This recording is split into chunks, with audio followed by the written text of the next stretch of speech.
Hi hello every one good morning. ഞാൻ ഇന്ന് വില്ലേജിലോട്ട് പോവാണ് കേട്ടോ. ഷൈൻ ഇൻ ഗോഡ് ജൂനിയർ സ്കൂളിലോട്ടാണ് പോകുന്നത് കേട്ടോ. അപ്പോൾ നിങ്ങളെയും കൂടെ ഒന്ന് കൂട്ടാമെന്ന് വിചാരിച്ചു. ഇതാണ് ആ സ്കൂള്. വില്ലേജിലാണ് സ്കൂളുള്ളത്. നമ്മുടെ ജിഞ്ച ടൗണിൽ നിന്ന് ഏകദേശം 15 മിനിറ്റാണ് ഡ്രൈവ് വരുന്നത് കേട്ടോ ഈ സ്കൂളിലേക്ക് എത്താനായിട്ട്. നമ്മൾ ഒരു ടീമുമായിട്ടാണ് പോയത്. കെനിയയിൽ നിന്ന് വന്ന ഒരു ടീമുമായിട്ടാണ് കേട്ടോ പോയത്. അപ്പോൾ അതുകൊണ്ട് ആദ്യം തന്നെ ഓറിയൻറ്റേഷനും കാര്യങ്ങളൊക്കെ കഴിഞ്ഞു. അതിനുശേഷം നമ്മൾ കുഞ്ഞുങ്ങളെയൊക്കെ വിളിച്ചിട്ട് ആക്ടിവിറ്റീസ് തുടങ്ങാനുള്ള ശ്രമത്തിലാണ് കേട്ടോ. ദേ ഈ കാണുന്ന 2 പേരെ നിങ്ങൾ കണ്ടോ? ഇവർ ഹസ്ബൻഡ് ആൻഡ് വൈഫാണ്. ഇവരാണ് ഈ സ്കൂളിൻ്റെ സ്ഥാപകരെന്ന് പറയുന്നത്. ഈ വില്ലേജിൽ ഏകദേശം 70 കുഞ്ഞുങ്ങളാണ് ഈ സ്കൂളിൽ പഠിക്കുന്നത്.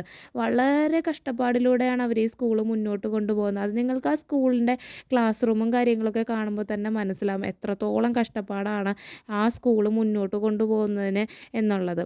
ആദ്യം തന്നെ നമ്മുടെ ഓറിയൻറ്റേഷനും കാര്യങ്ങളൊക്കെ കഴിഞ്ഞു. കുഞ്ഞുങ്ങളായിട്ടുള്ള കുറച്ച് ആക്ടിവിറ്റീസൊക്കെ കഴിഞ്ഞതിന് ശേഷം ഞങ്ങളിത് തിരികെ പോകാനായിട്ട് പോവാണ് കേട്ടോ.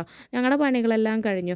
ഒരുപാട് അപ്രിസിയേഷൻ എനിക്ക് ഈ ഒരു സമയത്ത് അവർക്ക് കൊടുക്കേണ്ടതായിട്ടുണ്ട് കേട്ടോ. ഈ സ്കൂളിൻ്റെ അഡ്മിനിസ്ട്രേഷൻസിന് ഈ സ്കൂളിങ്ങനെ മുന്നോട്ട് കൊണ്ടുപോകുന്നത്.